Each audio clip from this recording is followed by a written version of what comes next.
Hey y'all, okay, so let's begin. What is probability exactly? So a lot of you guys have probably heard about probability, and you've probably heard about probability of this happening, the probability of this happening. And you probably think about probability kind of like chance, which is absolutely correct. Probability is the likelihood of something happening. It's the chance of something happening. It's the probability that yes, this will occur, yes, this will happen. So then what you probably think about with probability is you have an 80% chance of raining. You have a 70% chance of passing your test. What probability is really expressed as is a number between 0 means it's absolutely never going to happen. If you have a 0% probability, it's definitely not happening. And 1. And now you guys are probably thinking, a 1% chance? No. 1 is 100. 1 is 100% chance, meaning it will always happen. Because probability works like this. It can be expressed in 4 different ways. The first being a fraction. So we can think about the probability as 3 out of 4. So you have a 3 out of 4 chance of something happening.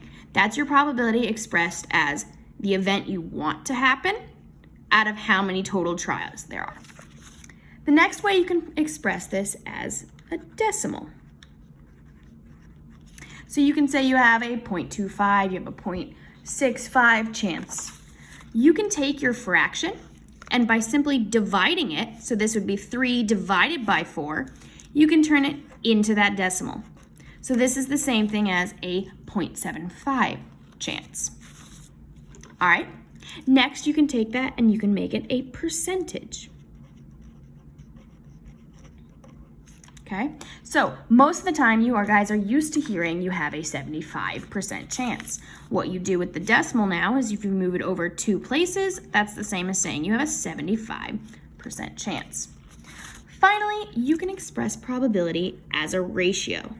Now this is the one you guys are probably not used to. And this one's often used with like odds. So you can say that you have a 200-to-1 chance of winning. You can have a 200-to-1 chance of winning the lottery. You can have a 200-to-1 chance of winning a race. This is still about your likelihood, and this is still about your chances. So it's still a probability. All right, so again, probability is the likelihood and the chance of something happening. And that's what we're gonna be working with this entire unit. Let's talk about some keywords. So first, let's talk about an experiment. Guys, when I say experiment, usually what pops into your head is like mixing chemicals together, blowing things up, some science type stuff. It's kind of like that, but we're not gonna have any chemicals or blowing anything up. So what an experiment is it's a test. Just like in science, you're testing to see how those chemicals react. Here you're testing to see the chances of something happening. So it is, again, a test involving chance. Now, when you are doing your test, whatever happens in the end, that result is called an outcome. Which brings us to our next one.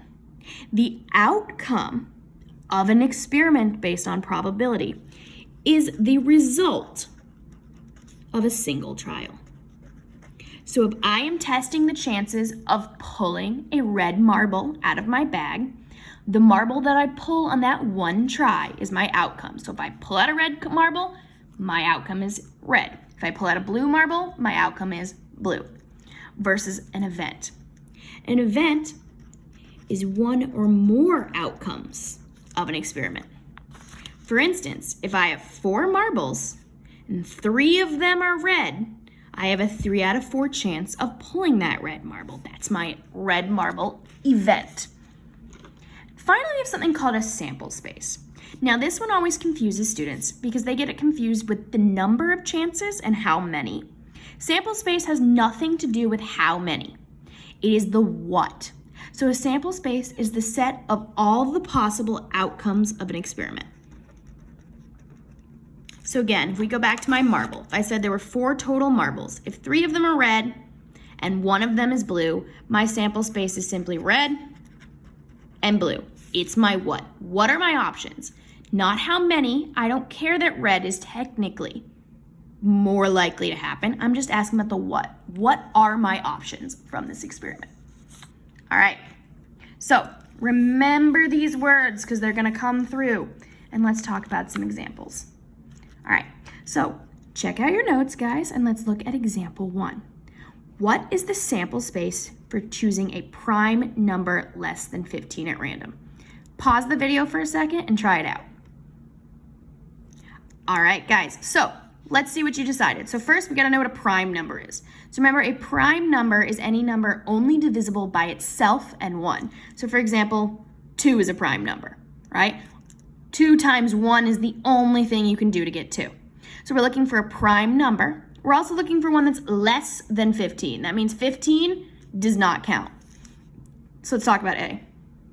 A is not gonna work because 15 is included, so it's definitely not A, which means we can also eliminate all of the above. All right, now we've got to notice the difference between B and C. So we're looking for numbers less than 15. All right, those are all less than 15, and prime. Take a look for a second. Right here we have number 9. 9 is definitely not prime. 3 times 3 gets you 9, and 9 times 1. So that one doesn't work as well. So our sample space, again, our list of options are 2, 3, 5, 7, 11, and 13. That represents all of our options of numbers that fit this category. All right, let's talk about example 2. What is the sample space for choosing 1 jelly bean at random from a jar containing 5 red, 7 blue, 2 green? Remind yourself, guys, sample space is the what, not the how many. Pause and try to answer this question. All right, so let's talk about it. So remember I said sample space is the what, not the how many. So, not the how many. Yes, there are more red than green. There are more blue than there are red and green. Who cares? I care about the options. This one has the options, red, blue, and green, but it still has the how many. All we're looking for right here is example C, what they are. What can I pull out? Well, I can get a red one, I can get a blue one, I can get a green one. Just the what. All right, let's check our last one now. What is the sample space for choosing 1 letter at random from the word divide? Keep in mind on this one, I do not care if it's the same result. Pause the video and try it out. All right, so a lot of you guys probably picked this one because those are all the letters in the word divide. But remember what I said, I don't care about the same result. This D is no different than this one. This I is no different than this one. All I care about is the options. So I've got a D, check. I've got an I, check. I've got a V, check. The next I I've already accounted for. The next D I've already accounted for. And I've got an E. There's your sample space. All right, guys, now that we've got some terminology down and sample spaces, let's go ahead and let's go to the next page. And let's talk about something called the fundamental counting principle. All right, so if sample space is the what can I occur, fundamental counting principle gives you the how many. So first I'm going to read you what the very mathematical statement says. So it says, the fundamental counting principle states that if event X can occur in X ways, and event Y can occur in Y ways, then X followed by Y can occur in X times Y ways. Y'all lost? Let's make sense of that. What that really means is if you want to find the total outcomes possible. So I want to know if I'm picking an outfit from my closet, how many possible combinations of a shirt, a pair of pants, and shoes can I pick? What I do is I take the total outcomes from the first event.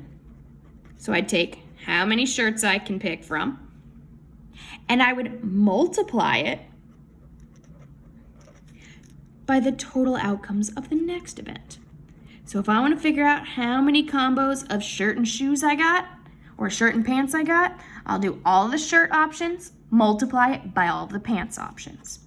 Okay, so again, this is known as the fundamental counting principle. How to get all of the ways, all of the outcomes, all of the combinations. Let's try one out. Example number 4 says, the cafeteria has 4 types of sandwiches, 6 types of chips, and 2 types of drinks. How many possible lunch combos are there? Go ahead and pause the video and try it out. All right, so lunch combos. Let's talk first sandwiches. So the amount of sandwiches I can pick from is 4. There are 4 different sandwich options, maybe peanut butter, turkey, ham, whatever. The amount of chip types is 6. So I got Doritos, barbecue, Cheetos, Takis, all those good things. And the amount of drinks is 2. So I can have water or soda. If I want to now figure out the total combos, I'm going to multiply them together. So I'm going to do 4 times 6 times 2. And I'm going to get that there are 48 total combos.